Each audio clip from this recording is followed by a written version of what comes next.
رمضان شهر الغفران.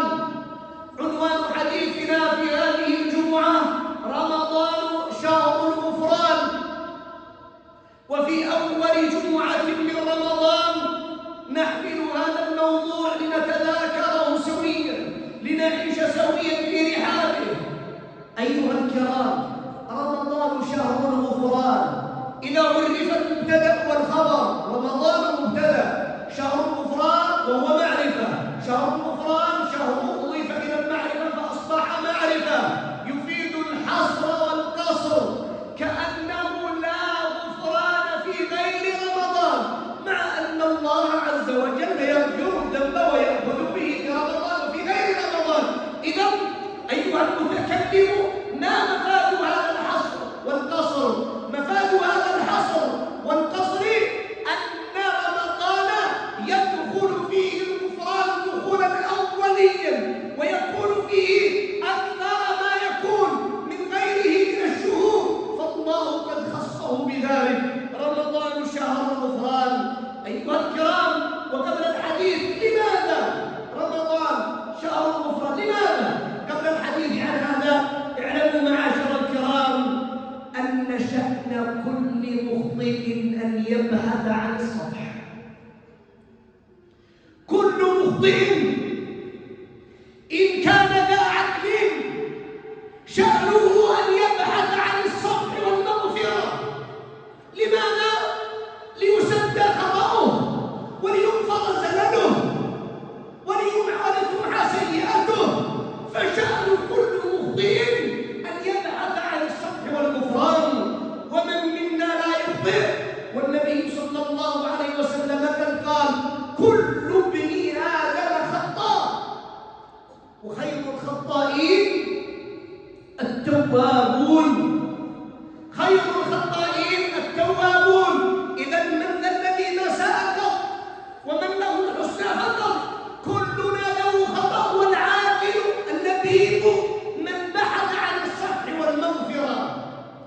وأنبياء الله تبارك وتعالى وهم خير الخلق قد بحثوا عن الصفح والمغفرة لما أخطأوا.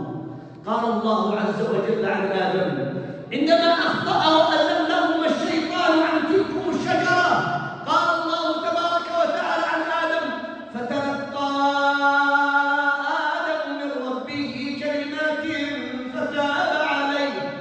ما هذه الكلمات التي تلقاها آدم من ربه؟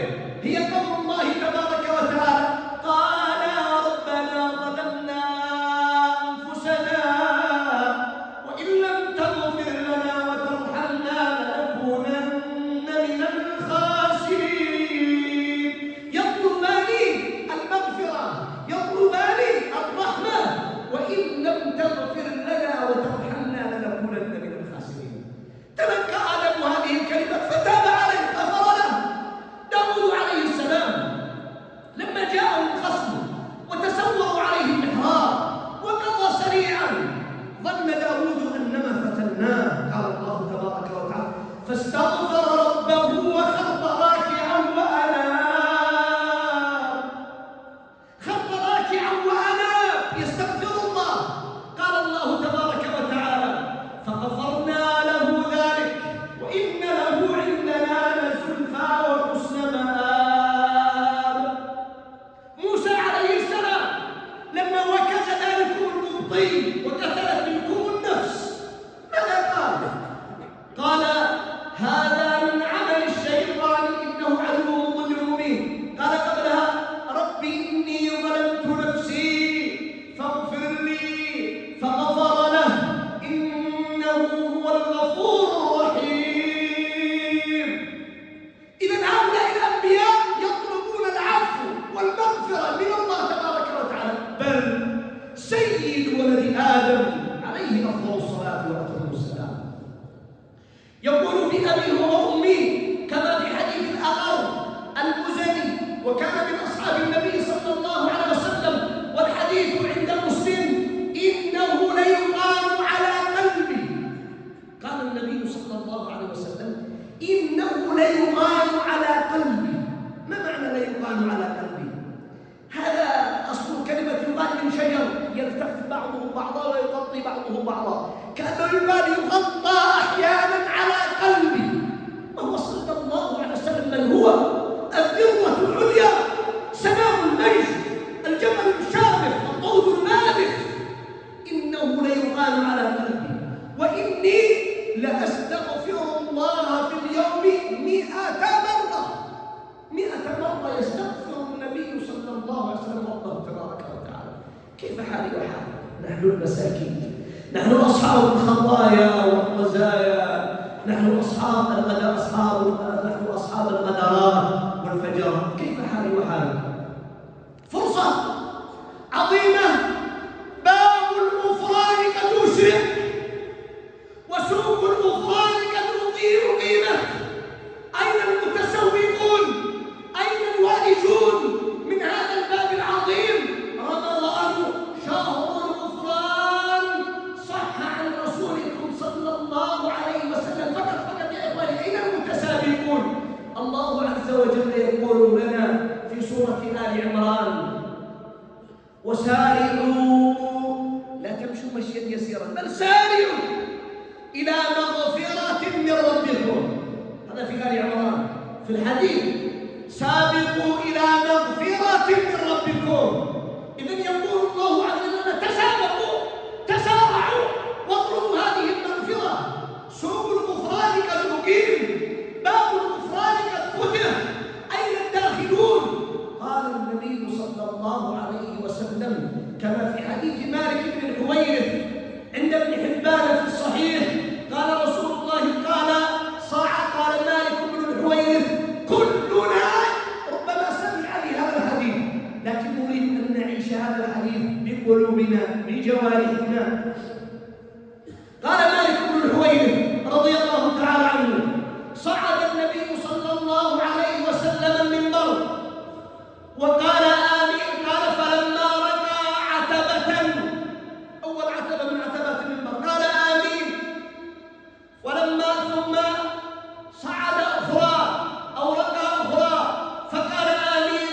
ثم ركع ثالثة فقال: آمين. عجب الصحابة إن رسول الله صلى الله عليه وسلم يؤمن غير دعاء. من الداعي حتى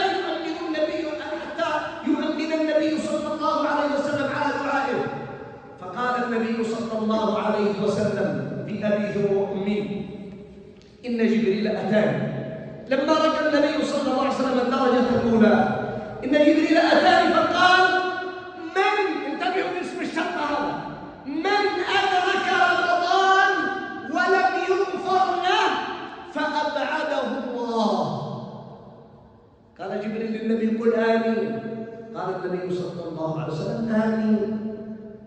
ثم في الثانية قال جبريل للنبي صلى الله عليه وسلم: من أدرك والديه أو أحدهما فدخل النار فأبعده الله. طبعا هذا لفظ ابن حبان، لفظ الترمذي يشبهه من حديث أبي هريرة. فأبعده الله، قل آمين. فقال النبي: آمين. قال جبريل: من ذكرت عنده ولم يصلي عليك فأبعده الله، قل آمين. قال النبي: آمين. صلى الله عليه وسلم. إذا من الداعي يا إخواني؟ أمير السماء. من المؤمن يا إخواني؟ أمير الأرض. هذا يدعو وهذا يؤمن. لا شك أن هذه الدعوة لا تخطئ من حقت عليه، لا تخطئ. أيها الكرام، أنا أريد أن نعيش أنا وأنتم حول الجزئية الأولى: من أدرك رمضان ولم يغفر له أبعده الله. يقول جبريل والنبي يقول آمين. لماذا قال جبريل من أدرك؟ مجرد أن يدرك رمضان ولم يغفر له أبعده الله. لماذا لم يقل من صام رمضان ولم يغفر له أبعده الله؟ لماذا لم يقل من قام رمضان ولم يغفر له أبعده الله؟ لماذا قال فقط من أدرك رمضان؟ مجرد الإدراك، من أدرك رمضان ولم يغفر له فأبعده الله. الشرط هو من أدرك رمضان. جواب الشرط ولم يغفر أبعده الله. مجرد الإدراك، لأن الأصل في كل مسلم بلغه الله رمضان أن يغفر له. علمتم لماذا لم يقل النبي صلى الله عليه وسلم من صام رمضان ولم يغفر له أبعده الله؟ علمتم لماذا؟ لأن الأصل في وفيك وفي كل مسلم أدرك رمضان الأصل فيه أن يغفر له. لماذا أن يغفر له؟ لأن سوق الغفران في رمضان سوق مفتوحة لكثرة الأسباب الجالبة للمغفرة، أسباب عديدة تجلب المغفرة للعبد في رمضان.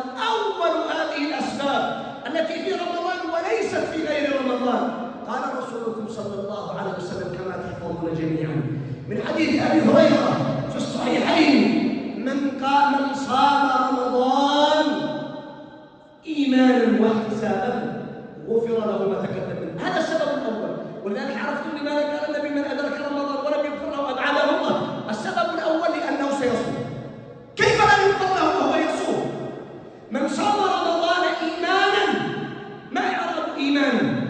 إيمانا بعض الناس يخطئ فيجعلها حالا، وإعرابها الصحيح مفعول لأجله. من صام رمضان إيمانا يعني صام رمضان لأجل الإيمان بالله، أن الله عز وجل فرض صيامه على الناس. هذا معنى إيمان. صامه لأن الله فرضه، لم يصمه لأن الناس كلهم صاموا، لم يصمه لأنه متعود أن يصوم مثل أبويه. أنا أسمع أحد الناس الذين تعلمون كلكم أنه أصبح زنديقا، وأنا أعرف لساني عن ذكر اسمه، أنه قال: أنا أصوم رمضان، هذا يكتب تغريدا، أنا أصوم رمضان لكن ليس لأني أؤمن أن هناك رمضان وأن هناك الله، لكن لأني تعودت على هذه العادة من أبي وأمي وأهل قريتي. من صام رمضان إيمانا أن الله فرضه، أن الله عز وجل افترض صيامه على عباده، واحتسابا أي يريد الأجر من الله عز وجل ولا يريد أي ثناء من الناس. يحتسب الأجر على الله فقط، لا يريد ثناء من الناس، ولا يريد من الناس الجزاء، لا جزاء ولا شكورا. هذا معنى احتسابا.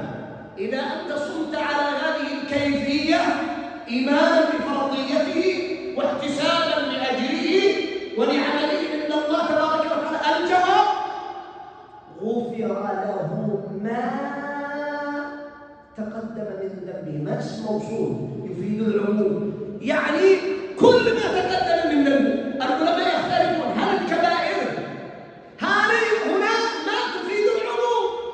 لكن هناك حديث آخر قد قيدها وقال: ورمضان إلى رمضان كفارة لما بينهما ما لم تغش الكبائر. هذا على قول، وللعلماء أقوال في هذا. إذا هذا الأول، هذا سبب جالب للمغفرة في رمضان. السبب الثاني: أخطأك هذا السبب لأمر ما، لأنك قصرت في صومك. هذا الباب الآخر، هذا السبب الآخر. قال النبي صلى الله عليه وسلم كما في حديث أبي هريرة أيضا في الصحيحين: من قام رمضان إيمانا يعني لأجل الإيمان واحتسابا غفر له ما تقدم من ذنبه. انتبهوا للشر، تريد أن يغفر لك ما تقدم من ذنبك. من قام رمضان، انتبه، واسم رمضان هذا يصدق على 30 ليلة. فلو أنت قمت 29 ليلة لا تدخل في الشر. نعم، لك أجر آخر، لكن هذا الحديث الذي من قام رمضان إيمانا واحتسابا غفر له ما تقدم من ذنبه، لابد أن تكون رمضان كاملا. فإذا أنت لم تقم ليلتين لا تحصل على الشر، على جواب الشر، لأنك لم يصدق عليك اسم قيام رمضان كاملا. من قام رمضان، ولذلك يا إخواني احرص إياك أن تتأخر عن جموع المصلين القائمين. لا تقول هذه الليلة أنا متعب، هي ليلة ستمر. انتبه أن تفوتك هذه الليلة، لأنها إن فاتتك هذه الليلة فاتك هذا الجزاء العظيم، غفر له ما تقدم من ذنبه.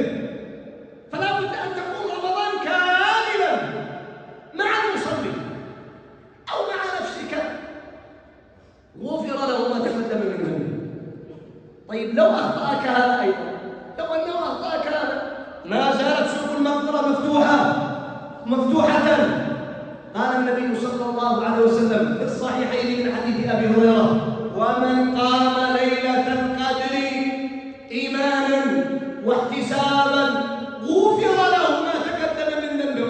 انظروا إلى أسباب المغفرة: من صام رمضان، من قام رمضان، من قام ليلة القدر، في كل غفر له ما تقدم من ذنبه. ليلة واحدة يتحيرها الإنسان في العشر الأواخر، لا يفوتك قيام ليلة في العشر الأواخر، غفر له ما تقدم من ذنبه. تخيلوا يا إخواني الغدرات والفجرات والزلات والخطايا، غفر له ما تقدم من ذنبه.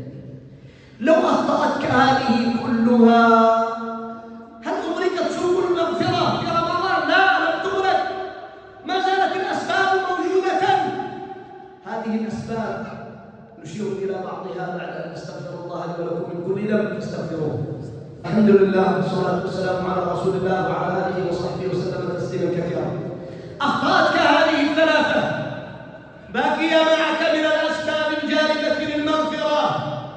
فقد روي عن النبي صلى الله عليه وسلم كما عند ابن ماجه أن النبي صلى الله عليه وسلم قال: ثلاثة لا ترد دعواتهم. وذكر الإمام العادل منهم، وذكر منهم والصائم حتى يفطر.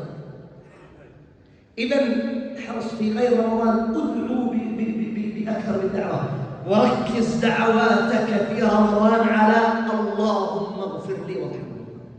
اجعل هذه الدعوة بينك ونصب عينيك: اللهم اغفر لي وارحمني. اجعل هذه الدعوة لا تفارقك في كل يوم وليلة.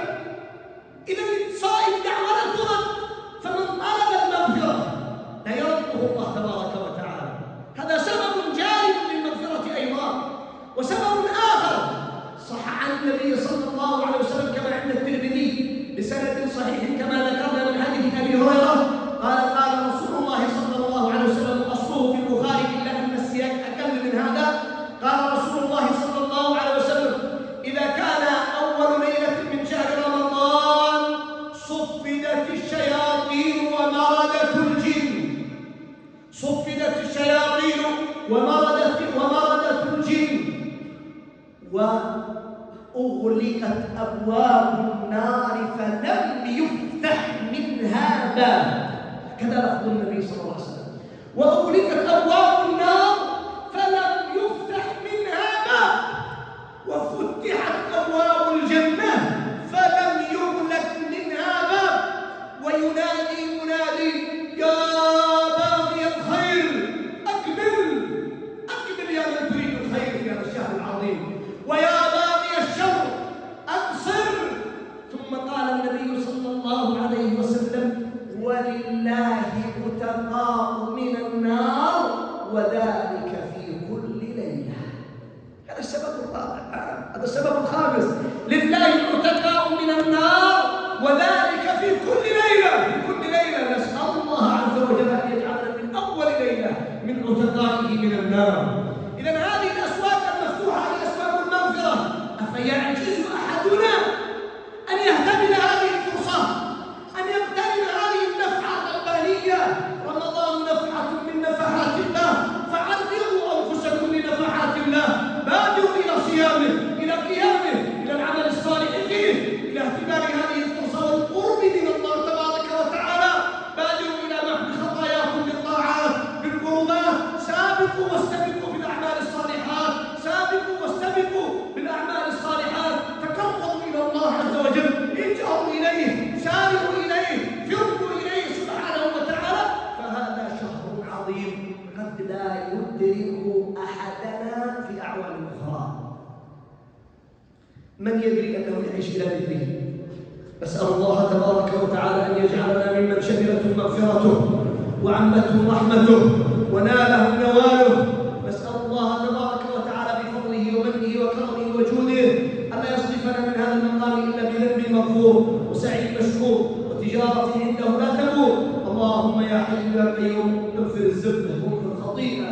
اللهم اجعلنا في هذه الساعة